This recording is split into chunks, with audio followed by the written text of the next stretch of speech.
अस्सलाम वालेकुम ख़वातीन हज़रात, मैं हूं मखदूम शहाबुद्दीन और आप देख रहे हैं मेरा फेसबुक और यूट्यूब चैनल। एक बहुत बड़ा मुआहदा हुआ है ग्रीस यानी कि जो यूनान है उसके दरमियान और मुत्तहदा अरब अमारात के दरमियान। अब ये इस मुआहदे की चंद बातें जो है वो तो बेसिकली इस मुआहदे का असल मकसद यह है कि ये दोनों ममालिक एक दूसरे के खिलाफ किसी भी बैरूनी जारियत का मुकाबला जो है वो मिलकर करेंगे, यानी कि ग्रीस भी और यूएई भी, इन दोनों में से किसी पर भी हमला होता है तो ये दोनों ममालिक मिलकर उसके साथ लड़ेंगे और ये एक बहुत बड़ा मिलिट्री अकॉर्ड साइन हुआ है इन दोनों के दरमियान। माहिरीन इस मुआहदे को बेसिकली तुर्की के खिलाफ बनने वाले एक बहुत बड़े इत्तेहाद की शक्ल में देख रहे हैं और मुस्तकबिल करीब में भी और ममालिक एलानिया तौर पर इस इत्तेहाद का और इस अकॉर्ड का हिस्सा बनने जा रहे हैं और ये सिर्फ और सिर्फ इस खित्ते के अंदर तुर्की को और तैयब एर्दोआन जो है उसके इन्फ्लुएंस को काउंटर करने की एक कोशिश है। और मुस्तकबिल करीब में आपको मैं ये भी बताऊं कि ये मुआहिदा जो है ये मजीद इसका दायरा कार बढ़ता रहेगा। आज की इस वीडियो में हम आपको बताएंगे कि ये मुआहिदा किस नौयत का है, इस पर अमल दरामद कैसे होगा, इसका बेसिकली मकसद क्या है और इस बारी मुआहिदे के दुनिया और बिलउमूम तुर्की पर क्या असरात होंगे, तुर्की से किस तरह से देख रहा है और किस तरह से तुर्की ने अपनी तैयारियां कर ली हैं और किस तरह इस मामले को हैंडल करेगा, यानी कि मजीद ममालिक को अपने साथ शामिल करेगा या फिर अकेला ही जो बातिल कुव्वतें हैं उनके साथ मिलकर लड़ाई करेगा। इस मुआहिदे का पाकिस्तान के ऊपर भी एक बहुत बड़ा असर पड़ने वाला है और आमतौर पे अगर हम देखें ग्रीस और यूएई का मुआहदा हुआ है लेकिन पाकिस्तान के ऊपर बराह रास्त इसका एक बहुत बड़ा इंपैक्ट और एक बहुत बड़ा असर होने वाला है, उसे भी आज की इस वीडियो के अंदर हम डिस्कस करेंगे। लेकिन उससे पहले अगर अभी तक आपने चैनल को सब्सक्राइब नहीं किया तो सब्सक्राइब भी कर लें और घंटी के निशान को भी दबा दें ताकि आने वाली तमाम तर जो वीडियोस हैं वो आप तक पहुंचती रहे और इसी तरह मुकम्मल ईमानदारी के साथ हकाइक पर मबनी मुस्तनद और सच्ची खबरें मैं और मेरी टीम आपकी खिदमत में पेश करते रहे। ख़वातीन हज़रात, तुर्की और यूनान के जो मसाइल हैं ये कोई बहुत पुराने बहुत नए नहीं है। ये 1830 बेसिकली उससे अगर हम शुरू करें तो इनके ताल्लुकात जो है वो वहां से शुरू होते हैं। 1830 में यूनान जो है उसने सल्तनत उस्मानिया से, जो ऑटोमन एम्पायर था तुर्की का, उससे आजादी हासिल की थी। अब उस वक्त से लेकर आज के दिन तक 1830 से यानी आप 200 साल कह लें, तकरीबन 190 साल बनते हैं, इनके अंदर ये ताल्लुकात बहुत ही नशेबो फराज का शिकार रहे हैं और इनके दरमियान कभी दोस्ती होती रही है, कभी दुश्मनी होती रही है। 1897 यानी कि इस आज़ादी के तकरीबन 50-60 साल के बाद पहली जंग सल्तनत उस्मानिया और यूनान के माबैन ही लड़ी गई थी, यानी इनके दरमियान एक बहुत पहले जंग हुई जिसको बहुत याद किया जाता है, 30 यौम का मोरका भी कहा जाता है, यानी कि ये 30 दिन तक बड़ी ही घुमसान का रंग जिसे कहते हैं वो लड़ा गया इन दोनों ममालिक के दरमियान और ये क्रेतन के इलाके पर कब्जा करने के लिए तुर्की और यूनान के दरमियान लड़ी गई थी। जंग में सल्तनत उस्मानिया ने यूनानियों को मार भगाया था, लेकिन हैरानकुन तौर पर उस वक्त की बड़ी ताकतों जिनमें रूस था, बरतानिया था, ऑस्ट्रिया और फ्रांस शामिल थे, जंग बंदी के बाद जो क्रेतन का इलाका है उसे सल्तनत उस्मानिया का हिस्सा नहीं बनने दिया बल्कि खुद मुख्तार इलाके का दर्जा दे दिया था। यानी 1897 में भी ऑटोमन एम्पायर और ग्रीस के दरमियान जो जंग हुई उसमें ऑटोमन एम्पायर यानी कि टर्की और ये जो तुर्क है ये जीत गए, खिलाफत उस्मानिया जीत गई, लेकिन आलमी ताकतों ने इस इलाके को एक आजाद और खुद मुख्तार हैसियत का दर्जा दिलवा दिया और बड़ा ही उन्होंने एक गैर मुतनाज़ सी बात की।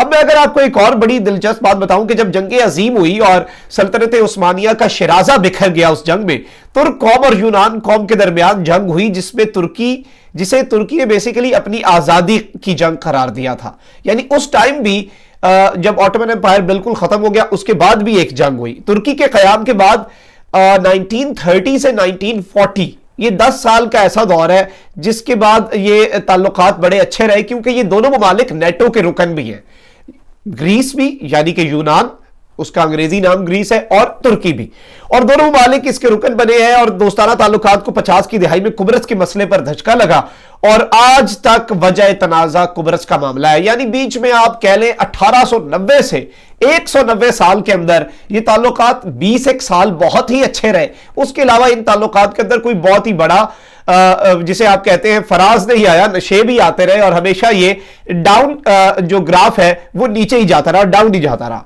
अब अगर आपको एक बात बताऊं कि तुर्की ने पहली मर्तबा मेडिटेरेनियन सी जो है उसके अंदर गैस की तलाश शुरू कर दिया, और जिसके बाद अब ग्रीस और तुर्की जंग के दहाने पर है। यानी ग्रीस को इस बात से बहुत ज्यादा इशू भी है, ग्रीस को इस बात से बहुत ज्यादा मसला भी है, और यही मसला है और यही सबसे बड़ा प्रॉब्लम है इन दोनों स्टेट्स के दरमियान इस वक्त जंग का।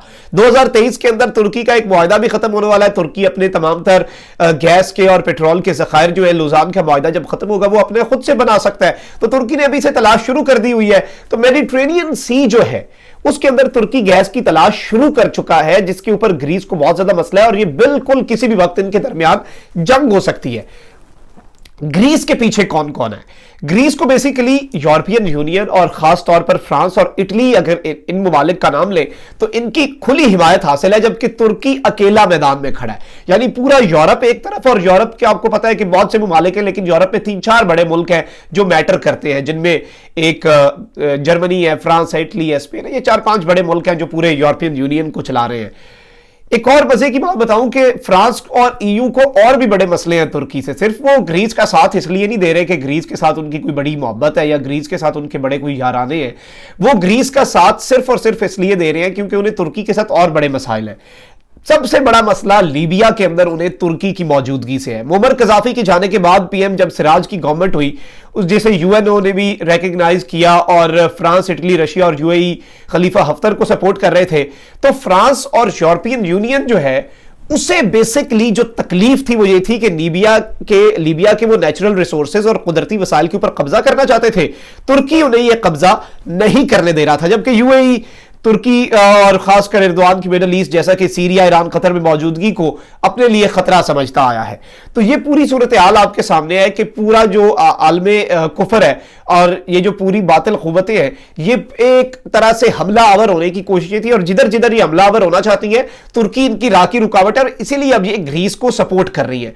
अब अगर इस मुआहिदे की बात की जाए, जो दिफाई मुआहिदा यूएई और ग्रीस के दरमियान हुआ है, ये तुर्की के लिए एक बहुत बड़ा धचका साबित होने वाला है। इसके मुतालिक मैं थोड़ी सी डिटेल्स आपके सामने रख दूं। The mutual defence clause between Greece and UAE in case either country is threatened is perhaps the most important result of prime minister visit to Abu Dhabi last week. यानी कि अगर किसी मुल्क के ऊपर खतरा भी होता है तो ये दोनों ममालिक मिलकर लड़ेंगे। अकॉर्डिंग टू ये उनका अपना सबसे बड़ा ग्रीस का अखबार है, उसकी मैं आपके सामने खबर रख रहा हूं। According to well-informed sources, the two sides are committed to contributing to the defense and maintaining security, sovereignty, unity, protection, territorial independence of Greece and UAE as far as possible and where practically possible. ये एक बहुत बड़ा मुआहदा समझा जा रहा है। इसके अंदर फॉरेन मिनिस्टर्स जो है उनके सिग्नेचर्स हैं दोनों ममालिक के, और इसके अलावा दोनों जो यूएई के प्राइम मिनिस्टर और क्राउन प्रिंस हैं वो भी यहां पर मौजूद थे। तो ये एक बड़ी ही अहम, जिसे आप डिफेंस डील समझते हैं, कहते हैं, ये वो है क्योंकि इसके अंदर क्लॉजेस बहुत ज्यादा नहीं है। इसके अंदर कहा गया है कि हमेशा एट एनी कॉस्ट हम इनके साथ लड़ेंगे। अब अगर एक और बात की जाए कि the front with Turkey, Turkey के साथ जो महाज खुला हुआ है वो महाज सिर्फ ग्रीस का नहीं है, वो महाज यूएई का भी है। यूएई की टर्की के साथ जो जंग है वो आपके भी सामने है और मेरे भी सामने है। तो इसके अंदर इसी अखबार ने भी ये लिखा है कि ग्रीस जो है वो सिर्फ और सिर्फ टर्की जो है रजब तैयब एर्दोआन के साथ मुकाबले के लिए उसने ये इत्तेहाद कायम किया है इनके साथ, यूएई के साथ, और ये बहुत बड़ा मसला है। और ये मुआहिदा तुर्की के लिए अगर कहा जाए कि परेशान कुन नहीं होगा तो ये गलत होगा। देखिए, तुर्की के लिए ये मुआहिदा परेशान कुन तो हो सकता है लेकिन हैरान कुन नहीं हो सकता, क्योंकि यूएई पहले ही बहरे ओकियानूस और लीबिया में अपने जंगी तैयारे तुर्की के खिलाफ भेज चुका है। तो तुर्की को कोई इससे सरप्राइज नहीं मिला, कोई धचका नहीं लगा, कोई हैरानी नहीं हुई, लेकिन परेशानी जरूर तुर्की को हुई है, और तुर्की के लिए लम्हा फिक्रिया जरूर है, और तुर्की के खिलाफ इत्तेहाद बन रहे हैं। और इसके अंदर अगर जो कुछ पहले अंदर खाते चल रहा था अब उसका बस ऐलान हो रहा है। तो Turkey knows all of this, but उन्हें एक बात का इल्म हो गया है कि अब ये खुल के हमारी मुखालफत में उतर आए हैं। अब अगर मैं आपको एक और बात बताऊं तो माहिरीन जो इस वक्त बात कर रहे हैं वो कह रहे हैं कि आने वाले दिनों में फ्रांस, इटली समेत दीगर ममालिक इस अकॉर्ड का हिस्सा बनने जा रहे हैं। ये तुर्की के लिए थोड़ा ज्यादा प्रॉब्लम क्रिएट करेगा। और पाकिस्तान का इस दिफाई मुआहदे पर अगर असर की बात की जाए, पाकिस्तान का असर इस तरह से पड़ेगा कि अगर आप देखें کہ خلیجی ممالک جو ہیں وہ اسرائیل سے مقابلہ کرنے کے لیے ہمیشہ پاکستان پر انحصار کرتے تھے ماضی میں. پاکستان کی آرمی تھی, عرب اسرائیل جنگیں تھی, پاکستان کے SSG کمانڈوز تھے, وہ ہمیشہ مدد کے لیے جاتے تھے, پاکستان ایئر فورس جاتی تھی. اب ان کے اسرائیل کے ساتھ تعلقات بہتر ہو گئے ہیں اور وہ اعتماد اور وہ مقام جو خلیجی ممالک کو حاصل تھا وہ اسرائیل کے ساتھ معاہدہ جو ہے اس کی وجہ سے ختم ہو چکے ہیں. اور پاکستان ترکی کی بڑھتی قربتیں بھی ہیں جو پاکستان اور خلیجی ممالک میں اعتماد کو مزید کم کر رہی ہیں. تو جو تعاون پاکستان ان کو دے رہا تھا, اب وہ آنے والے دنوں میں تمام دفاعی باہمی تعاون خلیجی ممالک کی افواج کو جو تربیت مل رہی تھی وہ پاکستان اس سے بالکل کمپلیٹلی سیپریٹ ہو چکا ہے. تو اس وقت پاکستان کے اوپر بھی اس دفاعی معاہدے کا بہت بڑا اثر پڑے گا. معذرت جی, تھوڑی سی طبیعت میری ناساز ہے, یہاں پر موسم تھوڑا اسی طرح کا ہے. تو یہ ایک بہت بڑی اپڈیٹ تھی جس کی وجہ سے یہ پوری جو صورتحال ہے یہ ہم نے آپ کے سامنے رکھی. اور ترکی اس کے اوپر اب یہ اطلاعات یہ بھی آ رہی ہے کہ ترکی اکیلا مقابلہ نہیں کرنا چاہ رہا, ترکی بھی ایک اتحاد بنانا چاہ رہا ہے, ترکی بھی دفاعی معاہدے کرنا چاہ رہا ہے تاکہ انہیں کسی بھی قسم کا منہ توڑ جواب دے دیا جا سکے. مخدوم صاحب کو اجازت دیجیے, اپنا بہت خیال رکھیے گا, اپنے ارد گرد لوگوں کا بہت خیال رکھیے گا اور اس ملک پاکستان کا بھی بہت خیال رکھیے گا. اللہ نگہبان. پاکستان زندہ باد.